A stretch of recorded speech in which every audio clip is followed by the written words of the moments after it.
Hello everyone. आज के class में डिस्कस करने वाले हैं सेकेंड चैप्टर जो स्थिर वैद्युत विभव तथा धारिता है, जिसकी टॉपिक है आज का विद्युत विभव और स्थिर वैद्युत परिरक्षण।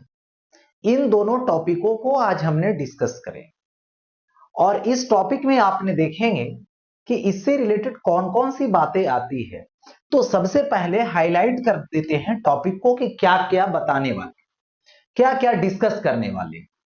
टॉपिक में आज रहेगा एक समान आवेशित खोखला गोला लेंगे एक बार, और एक बार जो लेंगे वो ठोस गोला लेंगे के कारण विद्युत विभव, यानी उससे जो विद्युत विभव होती है उसको बताएंगे।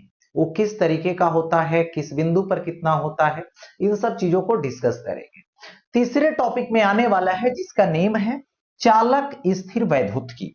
देखिए होता क्या है, स्थिर वैद्युतिकी का मतलब क्या होता है कि यदि कोई चार्ज रेस्ट में विराम में आ चुका है, उसकी मूवमेंट रुक गई है, तो उससे संबंधित कौन कौन सी बातें होती है उस पर जो है से डिस्कशन होगी, उस पर जो है से बहस करेंगे। चौथी बात में आएगा, चौथे में आएगा स्थिर विद्युत परिरक्षण। स्थिर विद्युत परिरक्षण क्या होता है इस पर डिस्कस करेंगे और किस कंडीशन में होता है, कैसे हम लोग समझते हैं इसको। तो इन सब चीजों को आज बतलाने वाले हैं। तो स्टार्ट करते हैं। सबसे पहले एक समान आवेशित खोखला गोला के कारण विद्युत विभव, यानी हमारे पास एक क्या है, खोखला गोला है और उससे विद्युत विभव निकालने। अब देखिए, सपोज कर लीजिए, मान लिया कि ये हमारे पास खोखला गोला है। इस खोखला गोला को आवेशित करोगे तो आवेश कहां डिस्ट्रीब्यूट होगा, कहां वितरित है, यहां पे देखिए, क्योंकि ये पतला सा तो है और ये इसकी रेडियस होगी और अंदर क्या है, खाली जगह है, अंदर में कुछ नहीं। ठीक है, तो आवेशित कर दिया इसको। कितना आवेश से आवेशित किया गया, तो क्यू आवेश से आवेशित किया। ये खोखला है। यदि कोई ठोस गोला रहे लेकिन चालक रहे तो उसका बिहेव भी इसी के जैसा होगा। क्यों होगा, क्योंकि चालक रहेगा और उसको आप आवेशित करिएगा तो आवेश कहां होगा, उसके सतह पर होगा, अंदर में नहीं होगा। तो जिस जैसा बिहेव इसका होगा, जिस जैसा प्रकृति इसका होगा, वैसा ही प्रकृति उस ठोस गोला का होगा लेकिन चालक रहने पर। चलिए, तो अब जो है से बारी बारी से हम लोग बात करेंगे विद्युत विभव की। तो सबसे पहले यहां पर मान लिया, मैं माना कि यहां पे विद्युत आवेश बराबर Q, त्रिज्या बराबर R हो गया, त्रिज्या R हो गया। अब यहां से यूज करेंगे केस फर्स्ट। बाहर बिंदु पर पहले निकालें,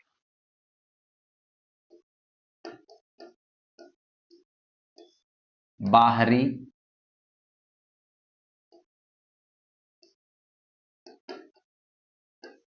बिंदु पर, बाहरी बिंदु पर जाएंगे तो उसकी जो दूरी होगी वो कैपिटल आर से बड़ा हो जाए, कैपिटल आर से बड़ा हो जाएगा, बड़ा हो गया। तो बाहरी बिंदु पर जब निकालने का काम करेंगे तो ये देखो गोला है, खोखला गोला है, ये आवेश Q है, याद रहे। इसकी त्रिज्या ये है R, इसका ये सेंटर। सपोज कर लेता हूं कि बाहरी बिंदु यहां पर है जिसकी दूरी R है। दूरी कितना है, R है। इसी बिंदु पर विद्युत विभव निकाल लें। तो देखिए यहां पर विद्युत विभव निकालना है तो इधर कहां तक जाएंगे, अनंत तक जाएंगे। तो जब अनंत से आएंगे तो देखिए होगा क्या। अब वैसे उपाय ढूंढिए जिसको आप जानते हैं। जैसे हम लोग इससे संबंधित विद्युत क्षेत्र जानते हैं, तो विद्युत क्षेत्र से विद्युत विभव निकाल सकते हैं, क्योंकि विद्युत क्षेत्र और विद्युत विभव में संबंध होता है। क्या संबंध होता है, उसके अनुसार से चलेंगे। तो सपोज कीजिए यहां पे संबंध जो होता है ये होता है dv is equal to minus E D R, ऐसा इसी संबंध से निकालने वाले। तो सपोज कीजिए कि जब इस बिंदु पर आना है तो कहां से आना है, अनंत से आना है, तो इस रास्ते से आएंगे तो कभी ना कभी इस बिंदु पर आए होंगे, तो कभी ना कभी इस बिंदु पर आएंगे, तो इसकी दूरी इस समय कितना है, x है। तो यहां पर का विद्युत क्षेत्र मान ले तो कितना होगा, तो E होगा। कौन सा बिंदु, बाहरी बिंदु पर, इससे। तो बाहरी बिंदु पर इस जो है से फॉर्मूला को यूज करना, तो विद्युत क्षेत्र निकाल के देना पड़ेगा, रखना पड़ेगा। तो ऐसा करते हैं कि इस फॉर्मूला को यूज करने के लिए पहले आपको E निकालना पड़ेगा, जो 1/4πε0 Q बाई एक्स स्क्वायर होता है। अब देखो थोड़ा सा आगे बढ़े, dx, तो यहां पर dv is equal to minus E d x होगा। dv is equal to minus E का value 1/4πε0 q by x square, और ये क्या होगा, dx होगा। अब इसको क्या करोगे, इंटीग्रेट कर दोगे, तो dv minus 1/4πε0 q by x square, और ये क्या आएगा, तो dx आएगा। होगा ऐसा। अच्छा अब देखिए dx हो गया, यहां पर इसको इधर इंटीग्रेट करेंगे तो इधर भी तो इंटीग्रेट करना पड़ेगा, इंटीग्रेशन कर दें, ठीक है, क्योंकि ये छोटा पार्ट था, तो बड़ा लाना है तो इंटीग्रेट कीजिए। कहां से, इन्फिनिटी से, तो भी इन्फिनिटी, और कहां पे लाएंगे, आर पर लाएंगे, आर दूरी पर, तो ये हो गया इन्फिनिटी से आर।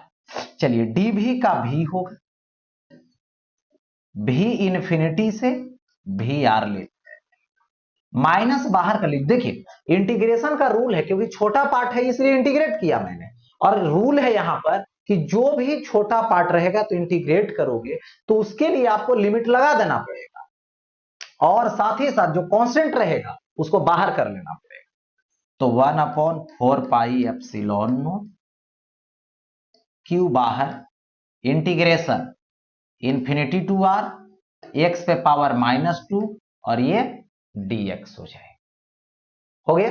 अब देखो यहां से क्या लिखोगे, भी आर माइनस भी इनफाइनाइट होगा, इज इक्वल टू, देखा जाए, -1/4πε0 क्यू, क्या आएगा, -1/4πε0 क्यू, और ये होगा x पे पावर -1 बाई -1, इन्फिनिटी से r हो जाएगा। ये जैसे माइनस बाहर करोगे तो प्लस हो जाएगा, और भी इन्फिनिटी जो है वो टेंस टू 0 होगा, क्योंकि विद्युत आवेश से बहुत दूरी पर चले जा रहे हैं, तो विद्युत विभव समाप्त हो जाता है, उसका निगलेक्ट हो जाता है, तो उसको भगा दीजिए। तो ये क्या होगा, भी आर हो, आर के फंक्शन, देखिए -1/4πε0 क्यू रहेगा, माइनस माइनस प्लस हो गया, 1/x आएगा, इन्फिनिटी टू आर। अब देखो ये तो प्लस हो चुका था जब इसको बाहर किए, तो ये रहेगा 1/4πε0 क्यू 1/r -1/इनफाइनाइट, होगा ऐसा, दे दिया है। अब देखिए 1/इनफाइनाइट neglect, so V is equal to 1/4πε0 q by r, centre से आर डिस्टेंस पर, यानी एक्सटर्नल पॉइंट पे, देखिए तो ये क्या होगा, भी वैरीज 1/r होगा, यानी आर इंक्रीज करेगा तो भी डिक्रीज करेगा इसका, ये उसी तरीके से अब आ जाइए, अब डिक्रीज करते करते करते करते कहां आएंगे, अब सरफेस पर आएंगे, तो लिखेंगे सतह पर। केस नंबर 2 जो होगा इसको लिखा जाएगा सतह पर। सतह पर मतलब small R is equal to capital R. देख सकते हो जब जो है से चलते आए तो देखो ये स्मॉल आर घट करके क्या हो जाएगा, कैपिटल आर के बराबर हो जाएगा। तो इस स्थिति में हम लोग लिखेंगे सतह पर 1/4πε0। ठीक है, और क्या हो गया, ये जो स्मॉल आर है वो कैपिटल आर बन चुका है, तो यहां पर लिख दो Q/R। तो ये सतह पर हो गया। उसी तरीके से अब आ जाएंगे केस नंबर 3 में। केस नंबर 3 में और ये लिखेंगे आंतरिक बिंदु पर, यानी small R less than capital R. आंतरिक बिंदु पर आ जाएंगे, तो आंतरिक बिंदु पर जब आएंगे तो देखिए ये है कैपिटल आर है, देखो ये सतह पर विद्युत आवेश है।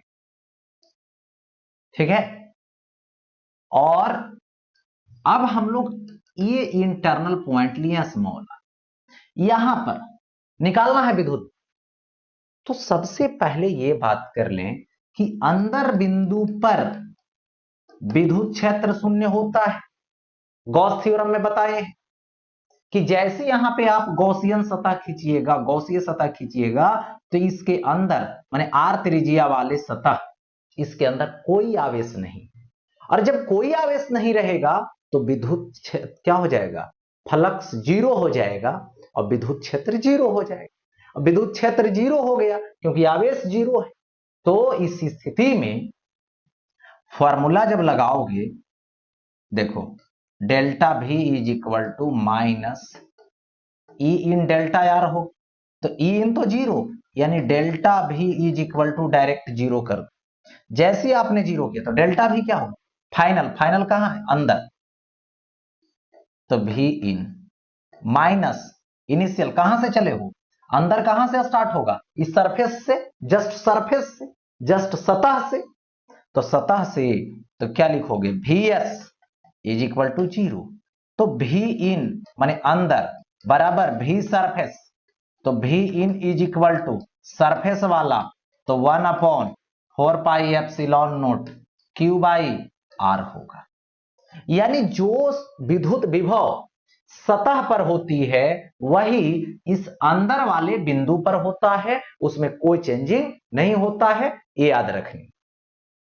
यानी किसी केंद्र पर भी चल जाओगे इससे, तो केंद्र भी क्या है, अंदर का बिंदु है, आंतरिक बिंदु है, तो इस पर विद्युत विभव बराबर होगा जो सतह पर होगा।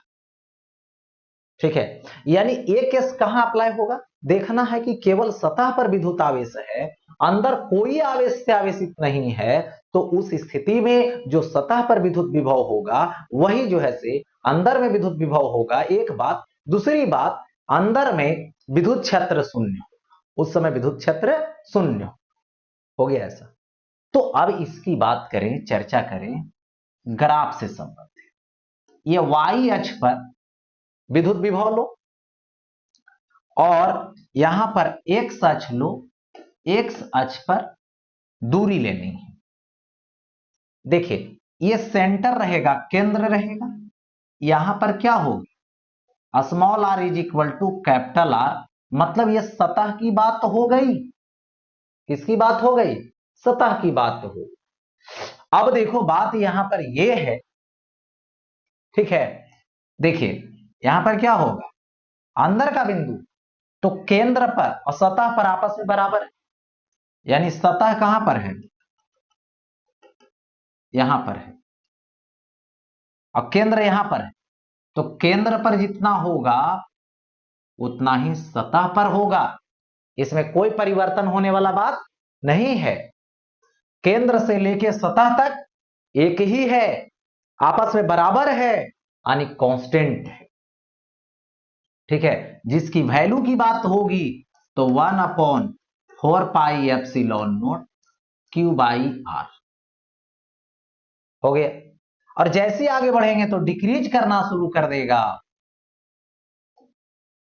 तो ग्राफ ऐसे टेंस टू टच में चला जाए। तो ये रहा यहां पर विद्युत विभव से संबंधित बातें। अब देखो आगे बढ़, एक समान आवेशित ठोस गोला के कारण विद्युत विभव, लेकिन याद रहे ठोस गोला जो रहेगा वो कुचालक रहेगा। बोलिएगा चालक क्यों नहीं रहेगा? चालक यदि रहेगा तो खोखला गोला की तरह बिहेव करेगा, क्योंकि आप आवेश दोगे तो वो सतह पर फैल जाएगा। जैसा बिहेव खोखला गोला का होता है वैसा ही बिहेव उस ठोस चालक गोला का हो जाएगा, उसमें कोई परिवर्तन होने वाली बात नहीं होगी। इसलिए याद रखें कि खोखला गोला को आवेशित करोगे तो वो तो सतह पे ही रहेगा आवेश, और ठोस चालक गोला को लोगे तो आवेश सतह पर ही रहेगा। तो चालक जो है से ठोस गोला खोखला गोला की तरह बिहेव करेगा, यानी वही केस लगेगा। लेकिन यहां पे आप क्या पढ़ने वाले हैं? कुचालक रहेगा या चालक रहेगा। ठीक है, यानी जिसको जहां पे विद्युत आवेश देंगे वहीं पे रह जाएगा। यानी पूरे मटेरियल में कोई बोले कि विद्युत आवेश दो, आवेशित करो पूरे मटेरियल में, ठीक है, तो वो होगा कुचालक में संभव है, चालक में संभव नहीं है। ये बात है। तो देखिए यहां पर एक समान आवेशित ठोस गोला लेना। सपोज कर लीजिए ये ठोस गोला है, लेकिन याद रहे कि ये जो ठोस गोला है वो कैसा है? तो कुचालक है। ठीक है, अब देखो इसकी त्रिज्या मैंने मान ली कि r है, इसको आवेशित करेंगे तो आवेश पूरे मटेरियल में, पूरे पदार्थ में डिस्ट्रीब्यूट हो जाएगा। ये बात रहा। और ये देखिए यहां पर केंद्र है, विद्युत आवेश Q है। हो गया ऐसा। इसकी आवेश मान लो, माना कि विद्युत आवेश, तो विद्युत आवेश तो Q हो गया, एक बात। दूसरी बात इसकी त्रिज्या ले लो, तो त्रिज्या यार होगी।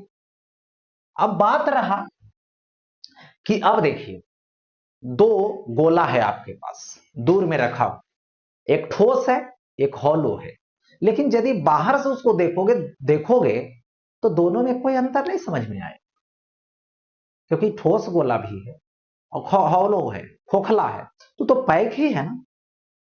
ठीक है, इसलिए बाहर बिंदु पर दोनों के बिहेव में कोई परिवर्तन नहीं होने वाला, अंदर में जो भी परिवर्तन, ठीक है, क्योंकि बाहर से देखने पर एक जैसा दिखता है, ठोस रहे या तो हॉलो रहे, खोखला रहे।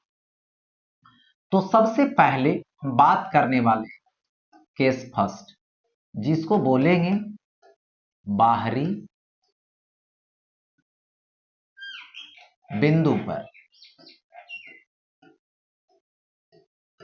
बाहरी बिंदु पर, यानी बाहरी बिंदु कहने का मतलब small R greater than capital R. हो गया ऐसा, small R greater than capital R. हो गया ये। अब देखो बाहरी बिंदु, तो बाहरी बिंदु यदि लेते हो, ये देखो त्रिज्या आर हुई, सेंटर हुआ, इसको आपने आवेशित कर दिया, इसको आपने आवेशित कर दिया Q से, R दूरी पर चला गया है। ठीक, जैसे R दूरी पर ये गया है तो यहां पर समझनी है, यहां पर विद्युत विभव जो होगा 1/4 pi epsilon not Q by R होगा, जो हॉलो के लिए होता था। और एक बात और बता दूं कि 1/4πε0 है, इसको k लिख दूं तो कोई दिक्कत नहीं, k का वैल्यू ही 1/4πε0 होती है। और इसकी वैल्यू भी मैंने बता रखा था, 9 × 10⁹ न्यूटन मीटर स्क्वायर पर कूलम स्क्वायर। ठीक है, तो कभी कभी ऐसा लिखा हुआ रहेगा V = KQ/R, तो हड़बड़ाने की कोई बात नहीं है, दोनों एक ही चीज है। ठीक है, तो ये हो गया बाहरी बिंदु पर। अब आ जाएंगे कहां पे, सतह पर। तो केस नंबर 2, यानी कहां पर लेने वाले हैं, तो सतह पर लेने वाले, यानी स्मॉल r = कैपिटल R, यानी सतह पर लेंगे, यानी स्मॉल r = कैपिटल R हो जाए। हो गया ऐसा, तो यहां से सतह पर, तो स्मॉल r कैपिटल R में बदल चुका है, तो क्या लिखोगे, V = 1/4πε0 Q/R। वही बात हो गया, सतह तक में कोई परिवर्तन नहीं होगा। ठीक है, अब देखिए आगे, अब अंदर चले जाएंगे, यानी केस नंबर 3 हो जाएगा। इसको लिखेंगे आंतरिक बिंदु पर, यानी small r less than capital R। हो गया, तो ये देखिए,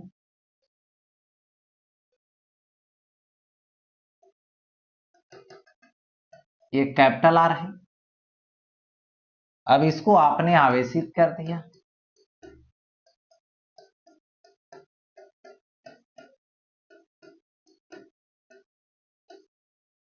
हो गया, और ये है अंदर वाला बिंदु, तो ये स्मॉल r है। तो अंदर बिंदु पर विद्युत विभव लोगे तो V = क्या होगा, 1/4πε Q/2r³ 3r² - r²। ये फॉर्मूला होता है, जो कहां का होता है, इनका, इसके इनका। अब देखो यही बात रहा, तो अब आ जाएंगे कमते कमते कमते केंद्र पर, तो ये हो जाएगा केस नंबर 4। तो लिखेंगे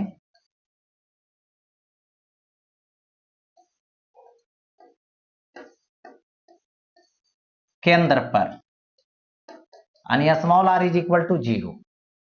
तो जैसे ही स्मॉल r 0 होगा, तो ये क्या होगा, V = 1/4πε0 Q/2r³ × 3r²। तो अब क्या होगा, यहां पे ये कट जाएगा, तो अब आ जाएगा यहां से VC = 3/2 × 1/4πε0 Q/r होगा। तो ये कहां का है, सतह का, तो लिखोगे VC = 3/2 × VS, इंटू क्या आएगा, VS आएगा, यानी VC = 3/2 × VS हो जाएगा। यानी ये हो गया है आपका यहां पर रिलेशन। तो बोला जाएगा कि केंद्र पर बड़ा है, क्योंकि केंद्र पर कितना है, 1.5 × सरफेस का, यानी VC माने केंद्र पर ग्रेटर हो गया किससे, सतह से। तो पूछा जाएगा कि यदि आपके पास ठोस कुचालक है गोला, तो बताइए विद्युत विभव सबसे ज्यादा कहां होगा, तो सबसे ज्यादा केंद्र पर होगा, सतह का 1.5 गुना, देख सकते। ठीक है, इसका ग्राफ खींचोगे तो देखिए यहां पे R होगा, यहां पे विद्युत विभव होगा, और ये क्या होगा, तो यहां पे केंद्र होगा। ठीक है, ये यहां पर क्या होगा, small r is equal to capital R।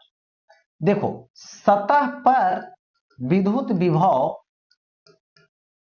सतह पर का है, ये केंद्र पर जाएंगे तो केंद्र पर यहां पर आ जाएगा, बड़ा हो जाएगा, उससे केंद्र पर थोड़ा बड़ा हो, सतह से बड़ा केंद्र पर।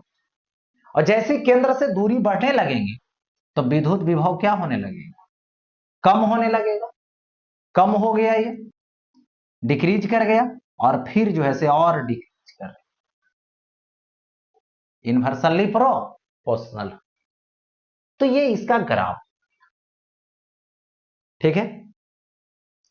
अब देखो आगे बढ़ता हूं, नेक्स्ट अब आता है चालक। ये क्या है, चालक। सबसे पहले चालक को मैं बता दूं, पहले भी बताया हूं, पीछे क्लास में भी बताया हूं।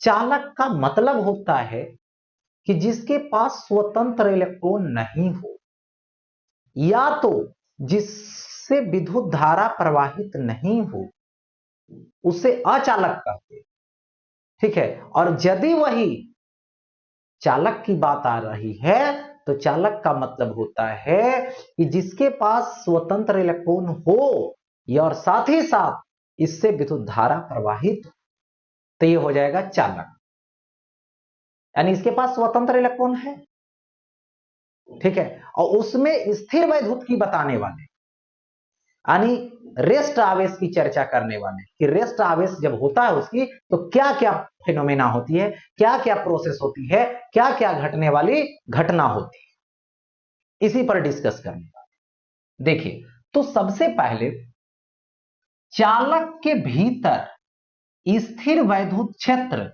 शून्य होता है। ये सही बात है, क्योंकि मैंने जब जो है से गॉस थ्योरम पढ़ाया, गॉस लॉ पढ़ाया, गॉस का प्रमेय पढ़ाया, तो उसमें बताया मैंने कि देखिए कोई भी चालक है, सपोज दैट, इसको आप आवेशित करो, यदि आवेशित नहीं करते हो तो परिणामी आवेश तो शून्य है, इसको चलो कोई बात नहीं, तो विद्युत क्षेत्र तो शून्य होगा हर। लेकिन यदि इसको आवेशित करते हो तो वो आवेश कहां वितरित हो जाएगा, वो आवेश सतह पर वितरित हो जाएगा। सतह पे विपरीत हो जाएगा तो इसके अंदर की बात कर रहा है, चालक के भीतर यानी चालक के अंदर, चालक के अंदर लोगे और यहां पे गॉसियन सतह खींचोगे, गॉसीय सतह खींचोगे, तो इसके अंदर विद्युत आवेश क्या है, शून्य है। और विद्युत आवेश शून्य हो गया तो यहां पर विद्युत क्षेत्र भी क्या हो गया, शून्य हो गया, ठीक है। ऐसा यानी चालक के भीतर विद्युत क्षेत्र शून्य हो जाता है।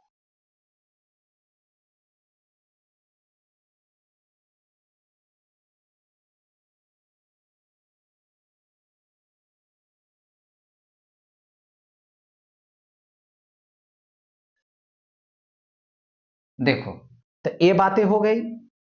अब देखिए आगे आता है इसमें,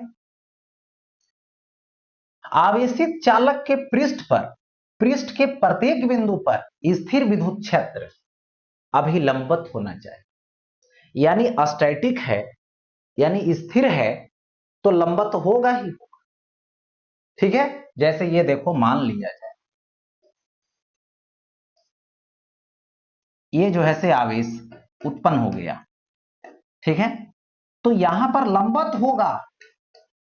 कहोगे यदि लंबत नहीं होगा तो, यदि लंबत नहीं होगा, जैसे सपोज कीजिए इधर है, तो एक कंपोनेंट तो इधर चला जाएगा और एक कंपोनेंट इधर चला जाएगा विद्युत क्षेत्र का।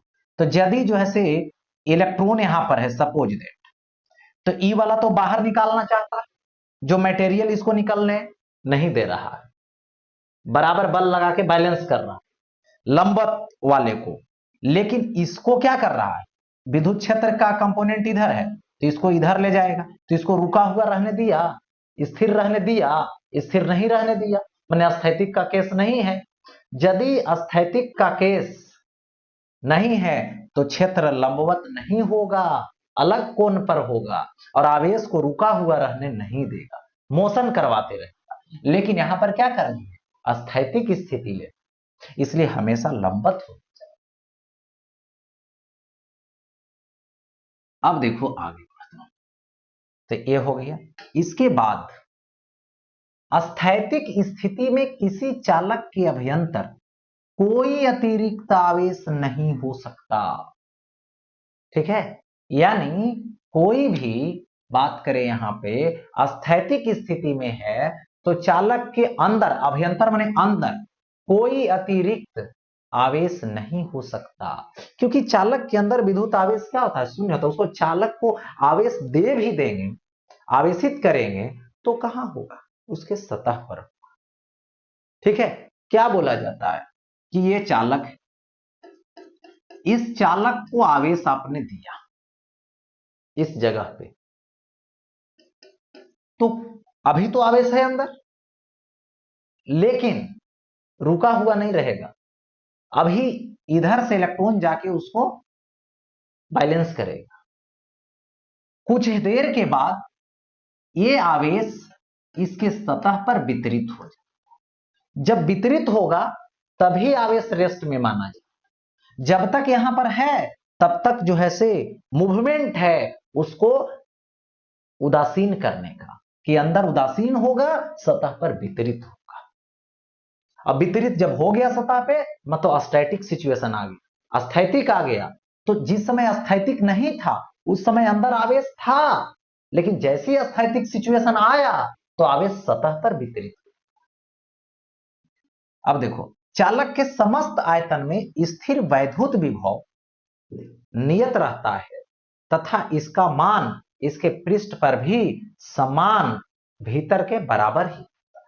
देखिए बात यहां पर है कि अभी मैंने बताया कि यदि आप एक गोला ले, ये चालक है, इसका गोला मैंने ले, अब इसको आवेशित करो, और जब इसको आवेशित करोगे तो आवेश कहां वितरित होगा, तो बोलना है आवेश सतह पर वितरित होगा। अब सतह पर वितरित हो गया, चालक होने के नाते, चालक होने के नाते सतह पर वितरित हो गया। सतह पर वितरित हो गया तो इसके सतह की बात करो, रेडियस आर है, त्रिज्या आर है, तो इसके सतह पर जो विद्युत विभव होगा वो 1/4πε0 और ये Q/R होगा। यानी सतह पर विद्युत आवेश Q है तो सतह पर जो है से विद्युत विभव 1/4πε0 Q/R हो। और एक बात और, यदि अंदर में जाएं तो अंदर में विद्युत विभव कितना होगा, तो 1/4πε0 Q/R ही होगा, जो सतह पर है वही होगा, क्योंकि अंदर में बताए थे कि विद्युत क्षेत्र क्या हो जाता है, शून्य हो जाता है। ठीक है, ये होता है, तो यही तो बात बोल रहा है। अच्छा, अब आगे बढ़ता हूं, जिसका नेम है यहां पे स्थिर वैद्युत परिरक्षण, इलेक्ट्रोस्टैटिक शेल्डिंग। देखिए सिंपल समझिए, ये इलेक्ट्रोस्टैटिक शेल्डिंग होता क्या है, स्थिर वैद्युत परिरक्षण होता क्या है। देखिए यह जो है से एक विधि है जिसमें क्या होती है कि हमारे पास जो विद्युतीय उपकरण होती है उसको बाहरी क्षेत्र से, बाहरी विद्युत क्षेत्र से यदि बचाना,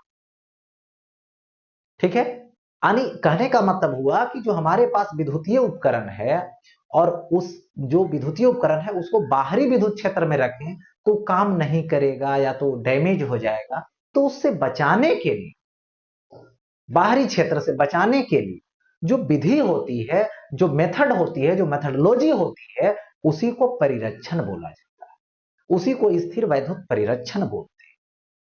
या तो बोल सकते हो कि कोई भी कोटर के भीतर विद्युत क्षेत्र हमेशा शून्य होता है।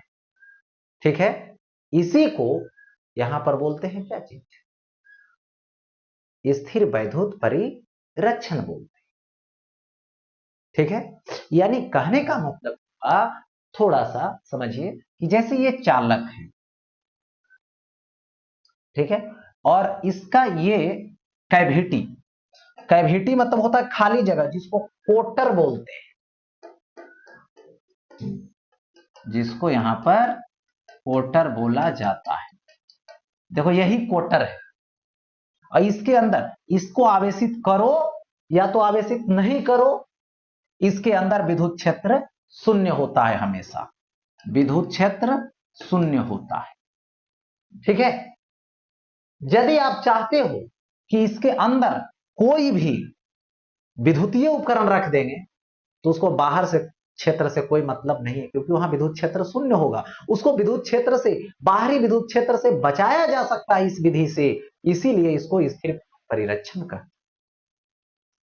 सेम एग्जांपल, जब बादल जो है से गरजता है तो उससे क्या होती है कि तड़ित तड़ित मतलब जो है से होता है, जो कड़क आवाज निकलती है, वहां पर विद्युत क्षेत्र उत्पन्न होती है। और उस स्थिति में आदमी लोगों को किसी पेड़ के किनारे रहने से मना किया जाता है, बाहर फील्ड में रहने से मना किया जाता है कि घर के अंदर, क्योंकि घर के अंदर क्या है, कैविटी है, जिसको बाहरी विद्युत क्षेत्र से क्या है, बचाया जा सकता है इसके अंदर, क्योंकि अंदर में विद्युत क्षेत्र शून्य रहेगा। या तो किसी गाड़ी के अंदर बैठा दिया जाता है, बैठने बोला जाता है, क्योंकि आप सेफ रहोगे। क्यों? क्योंकि अंदर विद्युत क्षेत्र का प्रभाव नहीं होगा, विद्युत क्षेत्र अंदर क्या होगा, शून्य होगा। इसीलिए बिजली गिरने के समय घर में या तो गाड़ी में बैठे रहना किसी पेड़ के नीचे या खुले मैदान में नहीं रहने की तुलना में ज्यादा सुरक्षित है, क्योंकि बाहरी विद्युत क्षेत्र से बच सकता है, वो उस पर प्रभाव नहीं पड़ेगा। ठीक है, प्रभाव से बचाया जा सकता है, यही तो शेल्डिंग है, इसी को इलेक्ट्रोस्टैटिक शेल्डिंग बोलते हैं, स्थिर वैद्युत परिरक्षण बोलते हैं। सपोज कर लीजिए, ये आपने यहां पे देखा, सपोज कीजिए बाहर से विद्युत क्षेत्र दिया या इधर से विद्युत क्षेत्र है, इधर की तरफ विद्युत क्षेत्र, तो क्या होगा, इसमें जो कंडक्टर है, ये जो चालक है, इस चालक का जो विद्युत आवेश जो इलेक्ट्रॉन पर निर्भर करता है, उस इलेक्ट्रॉन पर एक बल लगेगा, क्योंकि वही स्वतंत्र है, वही इधर उधर जा सकता है। तो इलेक्ट्रॉन पर जो बल लगेगा वो विद्युत क्षेत्र के विपरीत दिशा में लगेगा, और विद्युत क्षेत्र के विपरीत दिशा में जैसी लगेगा, तो यहां पे समझिए इलेक्ट्रॉन, विद्युत क्षेत्र इधर है, बाहरी विद्युत क्षेत्र इधर है, तो इलेक्ट्रॉन किधर आ जाएगा, इधर आ जाएगा। तो इधर धन आवेश, सॉरी ऋण आवेश, तो इधर क्या हो जाएगा, धन आवेश उत्पन्न हो जाएगा। तो इसके सतह जब ऐसा होगा, ठीक है, तो इस स्थिति में विद्युत क्षेत्र जो है इसके अंदर की तरफ होगी, हर बिंदु पर सतह के लंबवत, और इधर से क्या होगी, बाहर होगी, विद्युत क्षेत्र क्या होगी, बाहर हो। ठीक है, अंदर में कोई विद्युत आवेश माने आवेश नहीं है, सतह पर है, तो विद्युत क्षेत्र अंदर शून्य है। देखो तो बाहर वाला विद्युत क्षेत्र हुआ, लेकिन अंदर में विद्युत क्षेत्र उत्पन्न नहीं हुआ, जिसका मेन रीजन क्या रहा, माने आवेश सतह पर वितरित हो गया। यहां पर जो क्या बोलते हो, सतह का आवेश घनत्व होगा, पृष्ठ आवेश घनत्व, वो प्लस में होगा, मतलब जीरो से बड़ा, आई माइनस में होगा, मतलब जीरो से छोटा। ऋणात्मक है तो पृष्ठीय आवेश घनत्व जीरो से छोटा, प्लस है तो पृष्ठीय आवेश घनत्व जीरो से बड़ा। ये सिचुएशन होती है। ठीक है, इधर तुरंत डिस्ट्रीब्यूशन हो जाता है। और देखिए, तो यही क्या है, यहां पर कोटर, इसको बोलते हैं कैविटी, कैविटी, या तो इसी को बोला जाता है कोटर।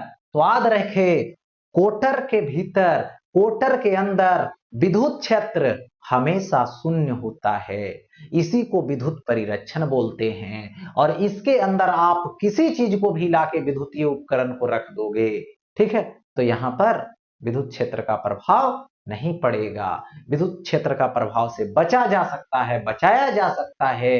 तो इसीलिए इसका नाम पड़ा यहाँ पर क्या चीज, स्थिर वैद्युत परिरक्षण। साथ ही साथ जो मोबाइल देख रहे हो ना, मोबाइल, उस मोबाइल को भी यदि किसी कंडक्टर के अंदर पूरी तरीके से पैक कर दोगे, ठीक है, या नहीं तो एल्युमिनियम का फॉयल ले लो, एल्युमिनियम के फॉयल में पूरा पैक कर दो उसको, फोन लगाओ, वो नहीं लगे, क्योंकि अंदर में विद्युत क्षेत्र का प्रभाव नहीं जाने देता। विद्युत क्षेत्र शून्य हो जाता है तो फोन लगेगा कहां से? ठीक है, तो यही इलेक्ट्रिक शेल्डिंग। तो आज का क्लास यहीं पे समाप्त होती है, फिर मिलेंगे नेक्स्ट टॉपिक के साथ।